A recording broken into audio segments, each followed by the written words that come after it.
Okay, very very good evening बेटा। यहाँ पे अब हम कॉन्जुगेट हाइपरबोला के बारे में पढ़ेंगे। कॉन्जुगेट हाइपरबोला को इन अदर वर्ड्स हम ये भी बोलते हैं कि ये वर्टिकल वाला केस होता है बेटा। ये कौन सा केस होता है? वर्टिकल वाला। इसका नाम होता है कॉन्जुगेट हाइपरबोला। यानी इस केस में जो हाइपरबोला हम बनाएंगे उसकी ब्रांचेस वाई एक्सिस को कट करेंगे। इस केस में जो हाइपरबोला बनाएंगे बेटा उसकी ब्रांचेस वाई एक्सिस को कट करेंगे। सेंटर यहाँ पे ओरिजिन ही होगा। अब क्योंकि वाई एक्सिस को कट कर रही है तो वाई एक्सिस ट्रांसवर्स एक्सिस बनेगी। ट्रांसवर्स एक्सिस याद रखो हमेशा वो एक्सिस होती है जिसे हाइपरबोला की ब्रांच कट करती है, और जो दूसरी एक्सिस है उसे हम कॉन्जुगेट एक्सिस बोलते हैं, जो उसके परपेंडिकुलर होती है। कॉन्जुगेट एक्सिस और ट्रांसवर्स एक्सिस का इंटरसेक्शन पॉइंट सेंटर होता है। अब यहाँ पे वर्टिस क्या बनेगा? बी और बी डैश।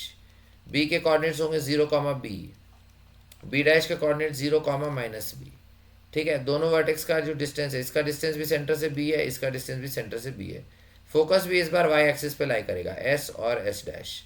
तो जो ऊपर वाला फोकस है उसके कोऑर्डिनेट्स क्या होंगे? 0, जो नीचे वाला फोकस है उसके कोऑर्डिनेट्स क्या होंगे बेटा? 0, समझ में आ रहा है? ओके। तो यहाँ पे भी हम उसी तरह से कर सकते हैं, P S is equal to E P M वाली डेफिनेशन यूज़ कर सकते हैं। पी पॉइंट जो है वो हम हाइपरबोला के ऊपर लेंगे, तो पी पॉइंट वेरिएबल पॉइंट हमने ले लिया x, y। पी एम जो है वो आप इस पे, अच्छा, डायरेक्ट्रिक्स पे परपेंडिकुलर ड्रॉप करोगे। डायरेक्ट्रिक्स भी बेटा दो होंगी, एक ये वाली होगी y = b/e, नीचे वाली y = -b/e। तो जब हम पी एम ड्रॉप करते हैं तो m जो है वो डायरेक्ट्रिक्स पे होता है और पी एस फोकस से डिस्टेंस होता है। तो अब यहाँ पी एम वर्टिकल डिस्टेंस है। वर्टिकल डिस्टेंस निकालने के लिए हम क्या करेंगे? y कोऑर्डिनेट को माइनस करेंगे, तो y - b/e हो गया। और पी एस के लिए हम क्या करेंगे बेटा? डिस्टेंस फार्मूला यूज़ करेंगे। तो x - 0 का स्क्वायर x² हो गया, प्लस y - be का स्क्वायर। समझ में आया? यहाँ ब्रैकेट ओपन कर दो तो ई वाई आ जाएगा, -b हो जाएगा। अब दोनों तरफ स्क्वायर करो, स्क्वायरिंग बोथ साइड्स। दोनों तरफ स्क्वायर किया बेटा, स्क्वायरिंग बोथ साइड, तो यहाँ से रूट हट जाएगा, x², y - b का square y² - 2be/y plus b²e²। और इधर इसका स्क्वायर किया, e²y² आएगा, प्लस b² आएगा, -2be/y आएगा, तो -2be/y ये वाला टर्म कैंसिल हो जाएगा। ओके। अब y² का टर्म इधर ले जाओ राइट साइड में, तो y² का टर्म इधर ले गए, ब्रैकेट में क्या आएगा बेटा? e² - 1 -x²। और फिर आपका b² का टर्म लेफ्ट में ले गए, तो b² का टर्म लेफ्ट में ले गए, तो e² - 1 इधर हो गई। अब क्या करो? पूरी इक्वेशन को b² × e² - 1 से डिवाइड कर दो। तो वैसा करने पे y² के नीचे b² आएगा, x² के नीचे क्या आएगा? b² × e² - 1। और राइट साइड में बेटा क्या बनेगा? 1 बनेगा। तो जो x² के नीचे टर्म आया, जो x² के नीचे टर्म आया b² × e² - 1, उसको हम a² से रिप्लेस कर सकते हैं। ओके, तो अगर मैंने उसको a² से रिप्लेस किया तो अपना जो इक्वेशन है, इसको स्टार बोल देते हैं, अपना जो इक्वेशन है वो क्या आ जाता है? y² / b² - x² / a² = 1। और फिर आप क्या करो? पूरी इक्वेशन को माइनस से मल्टीप्लाई कर दो। तो पूरी इक्वेशन को माइनस से मल्टीप्लाई किया तो x² / a² - y² / b² क्या हो जाएगा? -1 हो जाएगा। ओके। तो यहाँ ध्यान रखना है, जब भी कॉन्जुगेट हाइपरबोला होता है तो लेफ्ट साइड पे तो टर्म्स वैसे ही होते हैं, बट राइट साइड में बेटा -1 आता है।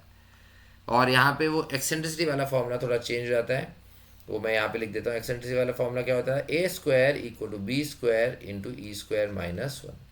ओके।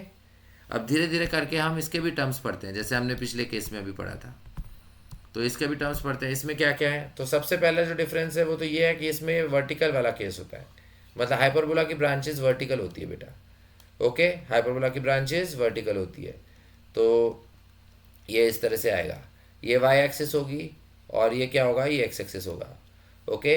तो इसमें जब आप ये जो पॉइंट्स आएंगे जहाँ ब्रांचेस वाई एक्सिस को कट करेंगे उन्हें हम वर्टिसेस बोलेंगे, वो मैं बता ही चुका हूँ। तो उसके कोऑर्डिनेट 0b और 0, -b हो जाते हैं। फोकस भी इस बार वाई एक्सिस पे लाई करेंगे, एस और एस डैश।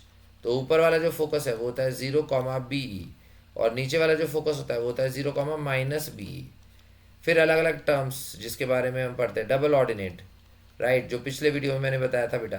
कोई भी कॉर्ड जो कि ट्रांसवर्स एक्सिस के परपेंडिकुलर, इस टाइप से, ट्रांसवर्स एक्सिस यहाँ वाई एक्सिस है, तो कोई भी कॉर्ड जो कि ट्रांसवर्स एक्सिस के परपेंडिकुलर होती है, any chord which is perpendicular to transverse axis, तो डबल ऑर्डिनेट भी कितनी बनेगी? इनफाइनाइट बनेगी। उसके बाद फोकल कॉर्ड, कॉर्ड का मतलब होता है जो कोई दो पॉइंट को ज्वाइन कर रही है, फोकल मतलब फोकस से पास करती हुई। तो कोई भी कॉर्ड बनाओ which is passing through focus, any chord which is passing through focus. तो कोई भी कॉर्ड अगर हम बनाते हैं हाइपरबोला की जो कि फोकस से पास कर रही है उसे हम फोकल कॉर्ड बोलते हैं। तो फोकल कॉर्ड भी यहाँ पे इनफाइनाइट बनेगी क्योंकि हम अलग अलग एंगल के हिसाब से फोकल कॉर्ड बना सकते हैं, ऐसे ऐसे ऐसे अलग अलग एंगल के हिसाब से बना सकते हैं। उसके बाद एल आर लेटेस्ट एक्टम, वो डबल ऑर्डिनेट जो कि फोकस से पास कर रही है, double ordinate passing through focus, double ordinate passing through focus. Focus दो हैं, एक ऊपर और एक नीचे, तो डबल ऑर्डिनेट बनाओ। डबल ऑर्डिनेट का मतलब ऐसी कॉर्ड बनाओ ट्रांसवर्स एक्सिस के परपेंडिकुलर और लेकिन फोकस से पास करनी चाहिए, तो इसलिए ऊपर के फोकस के कॉरस्पॉन्डिंग एक आएगी। सिमिलरली यहाँ डबल ऑर्डिनेट बनाओ, फोकस से पास करती हूँ ट्रांसवर्स एक्सिस के परपेंडिकुलर, तो वो भी एक ही आएगी, एक नीचे एक ऊपर, मतलब एल आर कितनी बनी बेटा, 2।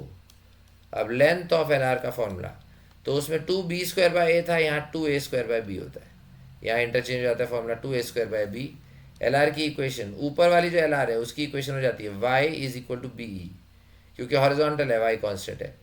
नीचे वाली एल आर की इक्वेशन y -b बराबर, y = b, ऊपर वाली एल आर, नीचे वाली y = -b।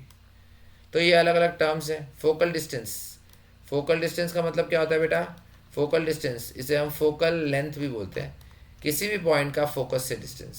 जैसे अगर यहाँ पे हमने P पॉइंट लिया, वो ये फोकस भी हो सकता है, ये फोकस भी हो सकता है, किसी भी पॉइंट का जो फोकस से डिस्टेंस होता है उसे हम फोकल डिस्टेंस बोलते हैं। ओके, तो आई होप आपको समझ में आया होगा। फिर भी कोई डाउट है तो बेटा you can ask me. Thank you, please like share and subscribe. Thank you बेटा।